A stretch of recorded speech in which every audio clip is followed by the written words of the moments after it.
So we're going to start with a under the gun. I'll just remove that. Under the gun versus big blind, 60 big blind, single raise pot. So the SPR here is a little over 9. But the strategy is going to be very, very simple on the flop. Okay, so as you can see here, the flop strategy is generally to bet small, as we thought.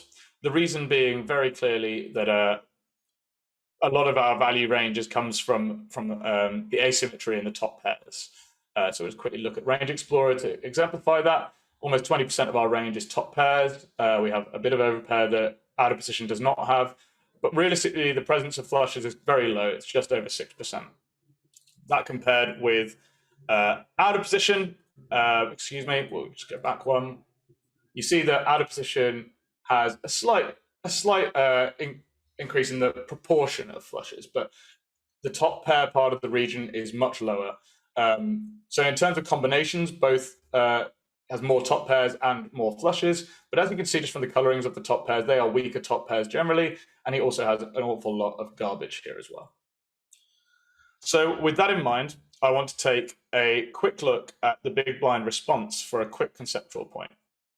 After we're basically going to establish here that we're betting an awful lot here, and King X is c-betting an awful lot, and then as your kicker goes down, you end up checking a bunch just because you derive more EV from catching a bluff later on.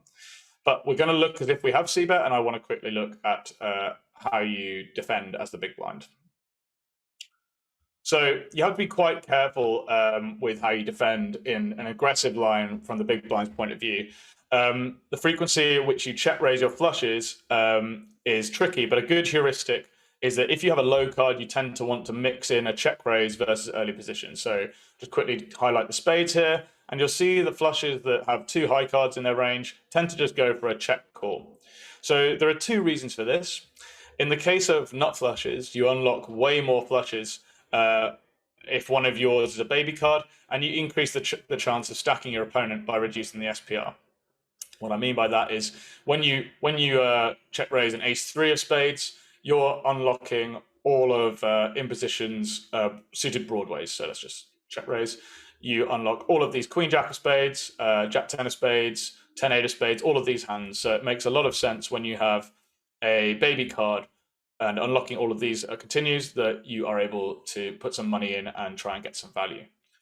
This also applies to the other flushes too. Basically, every single one that has low cards in its range likes to check raise to try and get that value there and then. So even 3 deuce, which is obviously the worst flush, wants to bet check raise almost purely because it wants to get value from all of these 5s plus a spade, all of these offsuit combinations, all of these pair plus flush draws. So you see that a lot. Now, there are varying levels of slow play too, but I'll get onto that a little bit later. But it's to do with blocking the snap folds as well. So you have to slow play these within reason.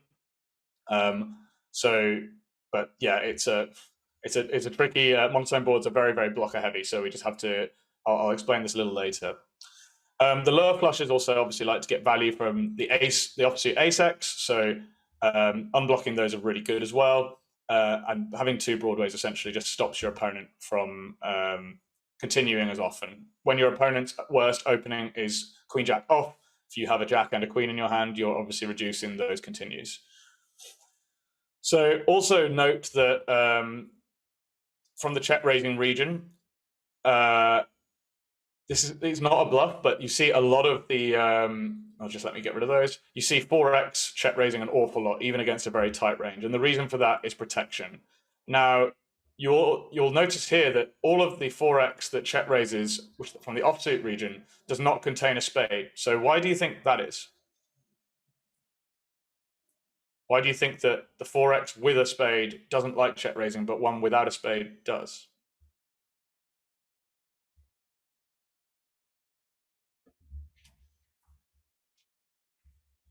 Jesse immediately says, can realize calling, can bluff on spades without.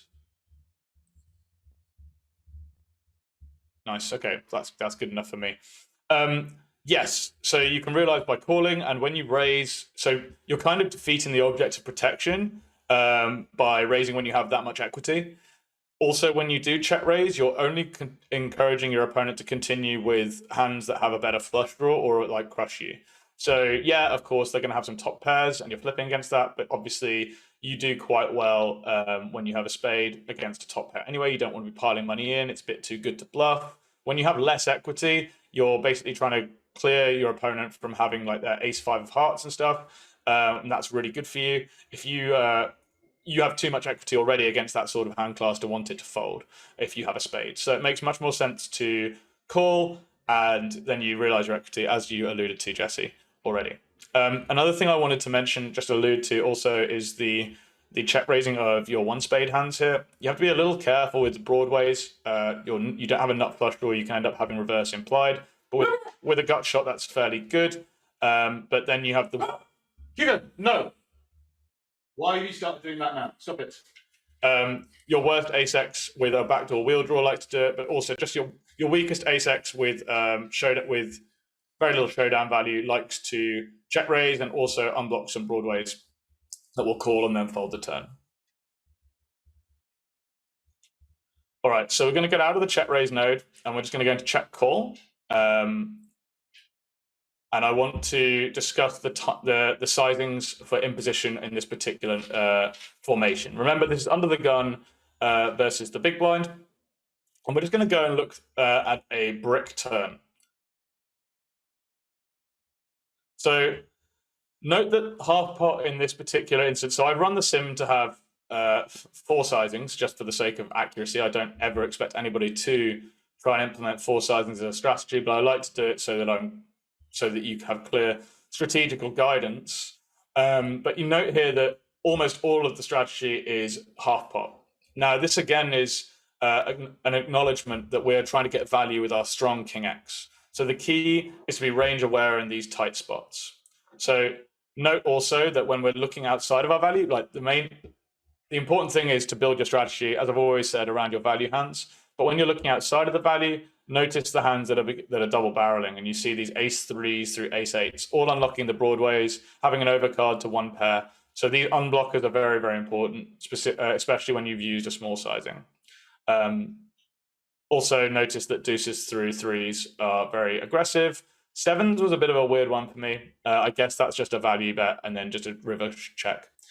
Do you think the population fast play more on the flop? In position, you can use a bigger sizing on a blank turn. You are asking somebody who doesn't play too many tournaments at the moment, Jesse, so I wouldn't be able to answer that accurately. I think it's very tempting to fast play, but I'm here to try and coach you how to play against extremely good opponents. If you think the population is going to fast play, then yeah, I think the natural assumption would be that King X is going to have way more equity than PO would suggest here. So let's just quickly look at the equity for imposition here. Yeah, you'd probably be looking at 70% equity for King Queen in that respect. If your opponent doesn't fast play, then you're just basically increasing the amount of times you're drawing dead. So that's going to have a huge skew on the equity of your hand. If they just fast play all the time, King Queen is very close to the nuts, right? So yeah, they might even check raise sets a lot. So yeah, intuitively, I think your strategy would be closer to 75%. As a sizing. And given that a spade is only going to roll off 20% of the time, you could probably afford to put a fair amount of money in. Okay, so yeah, as I mentioned, the hands unblocking the broadways, the ace-x with the overcard, that's a big deal. And then you just have some thin mixes of your broadways here, just bluffing, but they are not incredible triple offs. We'll talk more about triple offs later on. Okay, so we're going to just do a quick comparison with the strategy on a lower board. So here I've just quickly replaced the king with the 7 of spades. So we have a 9 high mono board. And you see that we're basically c-betting, well, I'm going to say close enough to range.